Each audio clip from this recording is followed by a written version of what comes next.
Okay, this is video 172. 172. Mm-hmm. And tell people why we're here. You can. We're adopting 2 little girls from Liberia, and we are trying to get their paperwork done so we can take them home. And we've been living in Liberia for 4.5 months. We've been adopting them for 26 months. Good times. What were we, 172 in Liberia? No, I'm sorry. 172 in videos, 127 and 128 in Liberia. 128 days in Liberia. Nice. So, yeah. So we're sort of focusing our videos on just yesterday and today. I want to talk a lot about friends of ours that have an orphanage here in Liberia that doesn't do adoptions. They're not equipped for adoptions, but they are an orphanage home here in Liberia. They are called Hope of Blessing International. The HOBI house is what we call them, the HOBI kids for short. So how would you, what would be your description of Sam and Sela's story? Well, they are both Liberian born. They lived in Liberia until they were early teenagers, and they were adopted to the States, separated after that, and then they reconnected in the States, and they have built a wonderful life together. And they've given back to Liberia to try to help the kids here by funding an orphanage. So, yeah, the short and sweet of it. And they grew up here at a hard time, very difficult time during the Civil War. So it wasn't easy by any stretch. And what do they need right now? They are, there's some regulations that a lot of the orphanages in Liberia are being inspected by the Ministry of Gender to make sure that they're in compliance, and they are in need of some building funds to try to help facilitate that. Yeah, so they need 2 big dormitories, and they have the dorms. The upstairs dorm for the girls is not finished. So the girls are staying in a much smaller building right now than they need to be in because they're working on that construction project. And Sela, who lives in the States, she sponsors this orphanage. She's coming to Liberia next month, and that was kind of their plan to get some of the funders to go. And they have an $83,000 build-out plan that would facilitate a little market where they could sell some things through a store on the outside of their building. That would get a school there, so they could do school and church activities within their property. And they serve their community as well. They do a lot of help and outreach where they are. But they have 30 kids there. And Nelson and Pauline are the caregivers there, and they are a husband-wife duo. There's another young couple that lives there with them that helps with the care of the kids, and I've forgotten their name. And they have one small child too. Very sweet couple. I've forgotten their names since we met them. And that complete project is not what they need to meet that's this the long-term regulation. goal. The long-term goal is to have an orphanage home with a school and church facility, everything all kind of in the same area that can equip these kids for their entire future. Yeah. And get them jobs, get them as leaders in Liberia. So just $4,000. So. Yes. And you can donate. It's a tax deductible donation you can do through Venmo. So it's on our description. It says it's at HOBI Kids on Venmo, but there's the website link as well, and it gives you their EIN number, so you can deduct that from your taxes on your donation. So they needed $4,000 yesterday. I know some donations came in yesterday, so I'm not sure the number they need today, but it's less than $4,000, which is great. That is good. So if you can share our video. We're here. I mean, we've done everything we can to help our daughter's orphanage. I went and visited the kids today. They're doing okay. They're still waiting on their own inspection, but I mean, that orphanage is the gold standard for all orphanages at this point. They have 100% power on solar panels. They have a well within the compound for water. It's clean water. They have showers. They have bathrooms. They have shower curtains, toilet seats, sheets. The solar panel is completely off the grid, makes a huge difference. Today the kids were baking a cake. The older girls baked their own. The nannies were helping them bake their own cake to take to their class party. Their school wraps up this week, so they have a class party tomorrow. So they're all getting their hair redone and baking their cakes and getting ready for that tomorrow. It would have been a good day for the inspection to see Yeah, we gave them an oven. You could buy an oven for like $200. That was one of the first things we gave them, so they could just bake things, and they're so good at it. One of the nannies there, she can bake, and she today she brought me some. It was like pound cake. It was so good. I took a smaller piece. She tried to give me another one. I was like, no. I mean, all I do is eat junk here, but it was really good. Of course, the kids were like, "Where's mine?" I'm like, "Go see her." Let her divvy out your sugar intake. It was really good though. The kids drew pictures today. It's always heartbreaking for me, the unmatched kids at our children's orphanage that'll draw pictures. There are waiting families that are not matched, that hopefully when the suspension lifts we'll find out.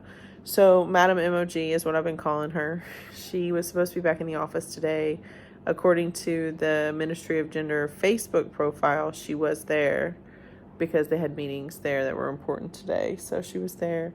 We've heard that the attorney for our agency was supposed to meet with the attorneys at the MOG today. So we're hoping to hear something from that. We may hear late tonight or early tomorrow. It's hard to say, but we'll hear something. If there's anything to report, we'll hear it.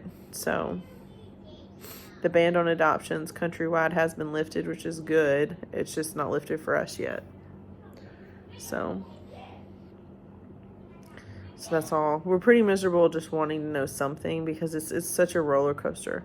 First we heard that we may not hear anything for a couple weeks, and then we heard that everything was prepared on the Minister of Gender, Minister Proper's desk, and we're waiting for her, but she was out of town.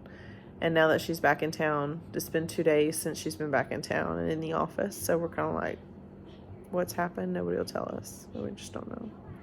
And you would think like 1 or 2 more days wouldn't be that big of a deal after being here for 4.5 months, but every hour is a big deal for us now. So. Yep. Since we started the countdown to potentially leaving, it's painful. Yeah, and the people that are helping us, like Emily, I don't want to mispronounce her last name, but she did the card parties for us. Those were ending today. She was getting everyone their invoices to pay for the cards. So they were asking me, they were trying to figure out, make sure they got everybody's invoices. So they were like asking me about people's specific email addresses, because sometimes their Facebook name is not really like their last name in real life. So, but everybody's gotten everything done. So I really appreciate Emily doing that, and Allison and Paige doing the card thing, as well as Allison and Paige both doing the fill the box thing. Allison's dying to know her numbers on her last pickup. She's just wanting to know so bad because it was pretty big load. And so I texted Jennifer Tilson. She's like, yeah, I'll try to get that to you tomorrow. So I haven't heard it yet, but of course, here it's like dark, but it's still business hours in Tennessee. So we also heard that our agency had maybe reached out to Fill the Box too, to help with agency funding, which I had suggested at one point to Small World maybe to consider for fundraising, to kind of keep their ministry going. So that'd be cool to see. And Paige is, of course, our garage is full too at home. And since we can't rent our house, then Paige can continue to store Fill the Box there. And Paige was so sweet because she is like volunteering. She's like, do you want me to go put all your spices back? Because I had to clean out all because we were preparing to rent our house. And so I gave her all my like toiletry, like everything that was extra that I'm like, we got it. I can't take it with me. I can't store it. Like, just give it. So she's like, do you want me to go unpack? Like, do you want me to go get your house ready for you to come back? I'm like, that's really sweet. Let's wait until we actually have, if we come back, I think. You think we're just going to live here forever? Well, I mean, she said there's just a lot of people in Florida that are asking her, like, what can we do to help? Can we do anything for them? Like, can we unpack their house, or can we like, what can we do to help them? And it's just nice to know. It's just nice to know that there are willing people. There's so many willing people, and we see that in our bank account. We see that in our just encouragement we get. Grandma Debbie sends me wonderful, encouraging texts and devotional readings that are very helpful. Like, we've just made a lot of friends along the way. It's been nice. The MOG had a 1-800 number. We could just ask them to start calling. I mean, I tagged the MOG in our Facebook post, like asking for miracles and asking for things of that nature. And yeah, I don't know. And then the thing is once we get past the MOG, we still have to deal with the U.S. Embassy, which is like, Liberia is supposed to be the easy part of this adoption. At least that means we're on the steps. We're doing it at that point.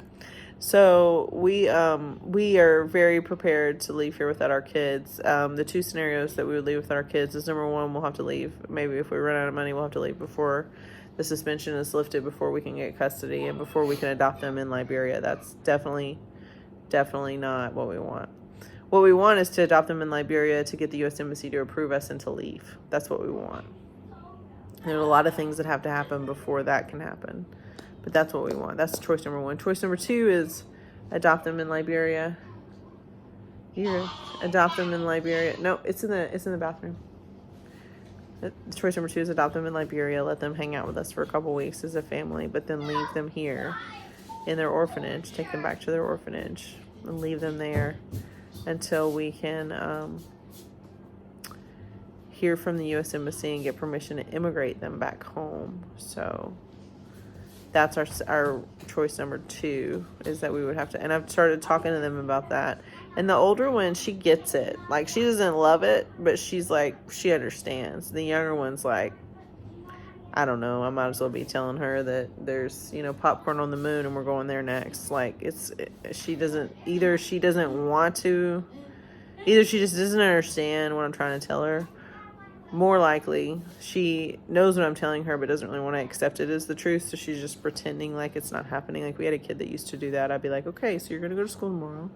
You have a test in this. You have a math test.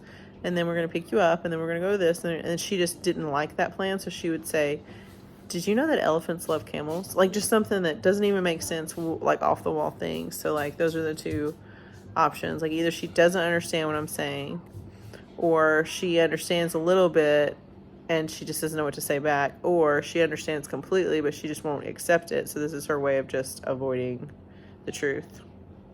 Who knows?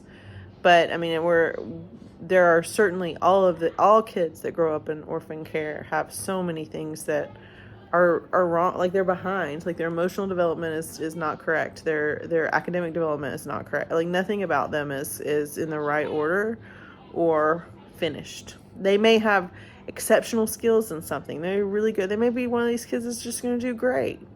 But even great for them is, there's going to be problems. There's going to be things that need to be addressed. And if you can address kids' developmental, academic stuff and emotional stuff, psychological, physical stuff, you need to address that before the age of 7, if possible. It's just easier for them because their brain is still so plastic. And so I'm watching, like, all of these kids, not just my daughters, but I'm just watching the clock tick. And I'm like, early intervention is better, and we can't get to them. And as I've gotten more bonded with the parents of the waiting families, like all of the parents, as I've gotten more connected with their kids, I just see loss. I see these kids losing ground where they could be gaining ground. I see them like in pause and like this suspended animation where they're not moving forward, but damage is being done. Every day that these kids aren't in a nurturing environment that's can stimulate their brains and really like help them grow as people to be adults one day.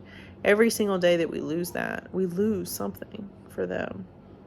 So as a parent, especially with the experience I know about with like kids, the medical experience I have, the developmental, like psychological stuff that we're watching with these kids is just,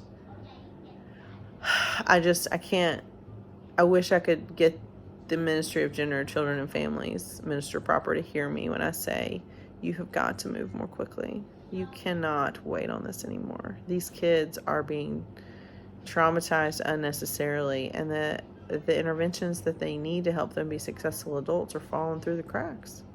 And another example of that too on the U.S. side. So wouldn't you want your citizenry? These families are going to adopt these kids, or eventually going to bring them home. Most of them, if they get the permission. Wouldn't you want those children to be in the States sooner and be able to get those interventions so they can be better citizens in the future for the longevity of your country? Like, if you think about it from just a survival thing, it makes sense to have these kids come home as soon as possible so they can be the best citizens they can be, instead of these delays. Yeah. Just you talked about it yesterday with the, what were we talking about? The trauma and having to be separated from the families. On top of that too, like getting the better education sooner, and just those interventions you mentioned today. I think it's 2 levels of things that could be prevented if everybody would act fast. Yeah. And that's the difference, I think, in the kids and where our children are in that orphanage and the kids that are with Nelson at the HOBI house, the HOBI kids. The HOBI kids have a good grasp on the fact that Nelson and Pauline are their parents. Their other caregivers are their parents. They have sponsorship. They help each other. They're a family of 35. I mean, that's just what it is. Their needs are met. It's not probably ideal to have 30 kids. They care for each other. They're well cared for. They have, lots of things in place. The biggest thing that they need is just resources to continue to enrich those kids' lives. But those kids have a completely different experience in that type of orphanage than the kids at a adoption agency transition home. Yeah. The kids that Nelson and Pauline have, they've had for years. The caregivers at Small World, only one of them has been there for longer than 3 years. So they're new. And you do have changeover in staff, and sometimes that's necessary. But this isn't, for them, it's like a boarding house. Like, we're waiting for something to change. And they are going to school now, but that's new. They were doing a homeschool program until about 10 months ago. They started going to like a formal school, which costs money, but they need it because they're waiting too long. But it's a transition home. It's not a long-term orphanage that's going to equip them for life. So now they're having to come up, because some of those kids have been there so long and their chances of being matched decrease with each year that passes. They're having to come up with alternative plans. But who's going to fund that? They're going to have to come up with educational alternative plans for kids that age out. But where do we start there? So those kids still haven't had the caregiver attachment mentality of like, I'm going to be here forever. Like when Nelson and Pauline have kids in their orphanage, they've had them for a very long time. But the ones that they have, they're like, you're not leaving. We're it for you, and this is your family. And that's a permanency that changes everything when it comes to emotional development, academic learning, cognitive development. Like those gaps that you get when you don't have permanency are real. So while we're here in Liberia, we want to make sure to celebrate the orphanages, especially the HOBI Kids House that's here, that has developed a plan for permanency for 30 kids. They just have. And at the sacrifice of their own families. I mean, Nelson and Pauline have biological children too, but like they're raising all of them, so it's like, this is just what it is. So they have a family of, and they love their biological children, of course, but they love the kids, the orphans, as much as this is the same for them. And this is a mission for them. Nelson and Pauline, he said, like, I could go hustle and do other things and not be so side stressed hustle, nothing out. illegal. But I mean, no, right. But he could run out a lot of businesses and find a way to make that dollar. But he's a very educated man in Liberia. He's doing good work, and it just he's going to school right now so that he can run a school himself, be licensed to be like a headmaster at a school, is what he's working on right now on the side while he helps us. He teaches Microsoft Excel. He teaches computer stuff to people on the weekends and stuff. So we want for Liberian children in general, we want them to have families. If they can't have families, and they're in orphanages, we want to enrich those orphanages and stabilize those orphanages as much as possible. Those that can be adopted internationally and go to other countries, specifically the U.S., which is what we're doing, we want to expedite that. And our lack of expedition today has to do with politics. It has to do with who you know and who's going to say yes or no, and reputation and all of that. Even though our orphanage has an excellent reputation, the Ministry of Gender, Children and Families is still holding a suspension that's preventing throughput. So while we wait, we want to make sure we've done all we can do for that orphanage home, and they're doing well. And they can always use more support. So if that's where your heart is, that's where your heart is. But if you have any extra dollars today that you're not sure exactly what God was going to ask you to do with it, might I suggest the Hope of a Blessing International nonprofit that my friend Sela sponsors and runs. Nice segue. Yeah. You like my segue? I did. So I'm going to put this in probably tomorrow, but, I'll put it in tomorrow. There was a very interesting, if I think about it tomorrow, there's a very interesting car that was loaded down, and he told me that they're going to, like, some far away, 2.5 hours from the orphanage, basically, drive. But it was this car, and it was loaded down heavier than I've ever seen anything loaded down. And I'm like, how are they going to handle these potholes? I thought for sure they're going to get stuck. And then I'm like, here I'm videoing. I'm going to be the jerk that doesn't get out and help them push when they get stuck in these huge potholes. So, actually, I'll put it in. I am down to see how that car gets over those potholes up there. See how they do. Is that shoes? Yes. Why do they got so many shoes? No shoes. They're going to sell them, I guess, huh? Carry the kakata. To where? Carry the way all the time. Kakata. Carry the kakata. He's doing better than I thought. Stay. How far is that? About 2 hour drive. From here? Yeah. I'm concerned about him in these potholes. These potholes are like 3 or 4 inches deep. I hope he makes it. I hope if he doesn't make it, I don't have to push him out. He did it. He must have good tires. Okay, so that was me and Emmanuel watching this car topple through. And, like, I thought for sure they were going to get stuck. And I was like, I'm not getting out and pushing. I'm just not. But I am probably going to. It was just me and my youngest American daughter in the car because everybody else wasn't feeling that well. So just us went. So, and then we went to the grocery store coming home. And usually we just run in and Emmanuel stays with the car. But since Jeremy wasn't there, he went with me in. I guess just to watch out for me and help me or whatever. And probably to carry groceries for me and all of that. But he was in there with us pushing the cart and everything. So I had 2 assistants. I had Emmanuel and Lexi. It was nice for him to help. But the checkout guys know our family so well at the Safeway now that they gave my youngest American daughter a little it's like a little like rat candy wrapper. It's cookies, but it's just like a little, it's like you give out a sticker at checkout. They've been giving them these little, they're like wafer bars, like they're wrapped. Obviously they're just like, they probably sell them, but they're just giving them out for free. And they were like, they asked my daughter, they're like, where's your sisters? And she's like, oh, they're not feeling well. So they gave her that. She got 3 packages so she could bring them home. Of course, the middle child's like, I don't like this. So I'm like, well, It's nice of your sister to think of you. But yeah, so like there's probably 3 different grocery stores we go to, just depending on like what else we're doing that day and what we need.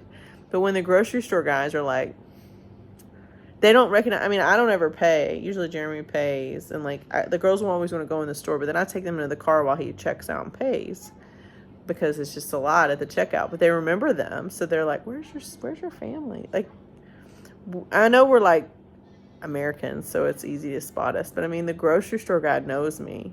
The people at my grocery store in Florida don't know me because I don't go to the grocery store. Jeremy does. But I bet they kind of know him. Yep. But they don't know you as well as the guy in Liberia, huh? We're probably keeping him in business. No, if you go like to... But don't buy pancake mix there. If you go like to... We had another bug situation. Harbells and like Monrovia, you see a lot more Americans. But if you... Some of these outer skirts, you know, you don't see... Well, it's LY Junction. I mean, it's not like outer skirts too far. You don't see a lot of people like us. So we need money for the HOBI house to finish their dormitory before their inspection. That's why it's urgent, is that this ban on all adoptions and all these suspensions and everything have had them take a closer look at all orphanages, because there was one orphanage that had a lack of supervision issue without having 2 dormitories, one building for boys, one building for girls. So Nelson does have buildings for, you know, they're spread out like that, like they're supposed to be, but they need a better facility. And so this is a good time to push for it. So click on their Venmo link. You know, $20 goes a long way in Liberia. So Yes. they've got to like make the concrete wall, put the roof on, put the windows in and the mosquito netting, right? Yep. And close in the stairs. I think so. Because it's like outdoor stairs, like the structure's there, but it's not closed in, right? I think so. It's been a while since I've seen it. I'm not sure. Okay. Love you. I love you. Bye. Bye.